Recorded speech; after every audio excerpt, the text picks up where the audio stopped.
language is my playground and ADHD is my lens. I'm Hiba Bayat, the ADHD linguist and coach. Around here, we explore words, worlds, and wiring with curiosity, compassion, and the occasional tangent. Because growth is messy, meaning is layered, and shift really does happen.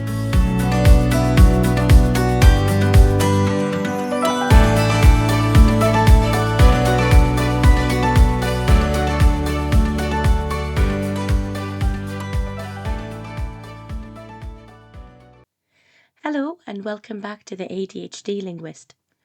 This podcast has been quiet for a while, and I want to say that clearly. I did not stop because I had nothing to say. I stopped because I needed time. Time to learn, time to reflect, and time to understand what I was seeing in my work and in myself. During that pause, I trained as a coach and worked closely with neurodivergent professionals. I listened carefully to what people were struggling with at work, and one thing kept coming up again and again. Because of the nature of our work, many of us are isolated. A lot of language professionals are freelancers. We work from home, we work alone. Yes, there is co-working, and yes, there is networking. Yes, there are events, but most days the reality is simple. We work on our own. So we turn to online spaces, not just for visibility or work opportunities, but for connection, for reassurance, for a sense that we are part of something. Online spaces become our corridor chats, our coffee breaks, our shared office. That context matters. So when I talk about silence at work, this is the context I mean. I'm not talking about people being busy, tired, overwhelmed, or quiet in general. That happens to everyone. I am talking about patterns of silence.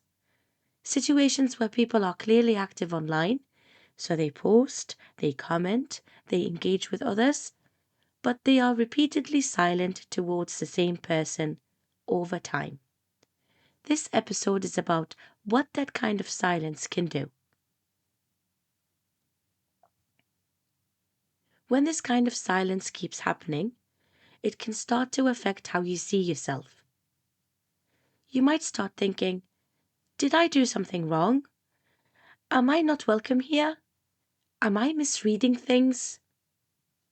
This is where gaslighting can quietly begin.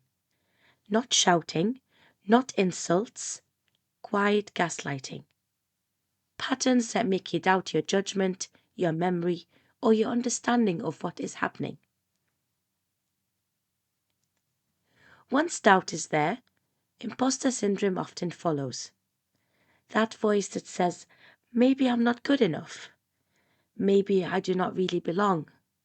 Maybe people will realize I'm not as capable as they think. This doesn't mean those thoughts are true. It means something has been triggered. If you are neurodivergent, this can hit harder. Many of us already question ourselves, replay conversations, or worry about misunderstanding things. If you also experience rejection sensitive dysphoria, RSD, your body can react very fast. You might feel anxiety, shame, a strong urge to fix things. This is not a failure. It is your nervous system responding to uncertainty. I want to say this plainly. Gaslighting can feed imposter syndrome. Imposter syndrome does not mean you are incompetent. Strong feelings do not cancel your skills or experience. This is not about blaming people. It is about noticing patterns so you stop blaming yourself. I want to pause here because some people might be thinking, why does this matter so much? It matters because uncertainty costs energy. For many neurodivergent people, that cost is high. When things are unclear, the brain fills the gaps, and it often fills them with self-blame. This is not about attention. It is not about likes. It is about protecting your mental and emotional energy. I'm going to share a few simple things you can do when this starts happening. None of these tools fix silence. They fix what silence does to you. These tools are about protecting your energy, not controlling other people. Tool 1. Check if it's a pattern. Ask yourself, has this happened once or has it happened many times? If it happened once, pause. Do not decide anything yet. If it keeps happening, note it. This stops your brain jumping into conclusions too quickly. Uncertainty makes the brain panic. This tool buys you time. Time reduces anxiety and it stops spirals. You are not overreacting. You are collecting information so your brain does not have to invent a story. Tool 2. Separate intent and impact. Ask yourself 2 questions. First, what might the other person's intention be? Second, what impact did this have on me? Keep the answers separate. This stops you telling yourself, if they didn't mean it, I shouldn't feel like this. You are allowed to feel affected without accusing anyone. This tool protects you from self-gaslighting. Tool 3. Change the sentence in your head. Notice when you think, I'm not good enough. Change it to, something here is making me doubt myself. The first sentence attacks who you are. The second looks at what is happening. This shift reduces shame and keeps your self-worth intact. Same feeling, less damage. Tool 4. Pause before fixing yourself.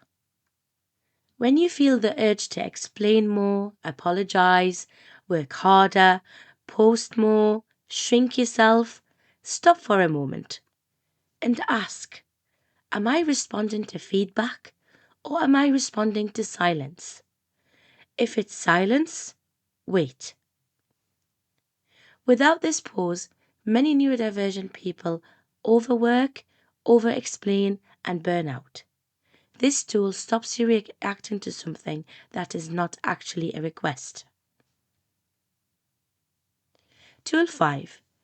Choose who you check things with. Pick 1 or 2 people only and ask them, can you help me check if this is a pattern or not? Avoid people who dismiss you or make you feel small. This prevents oversharing, getting invalidating responses, and feeling worse after asking for help. This replaces guessing with grounded feedback. Tool 6. Use one grounding question. When doubt shows up, ask yourself, is this about me or is this about the environment I'm in? You do not need a perfect answer. This question slows the reaction. It creates space between feeling and meaning. It stops immediate self-blame. If you take one thing from this episode, let it be this.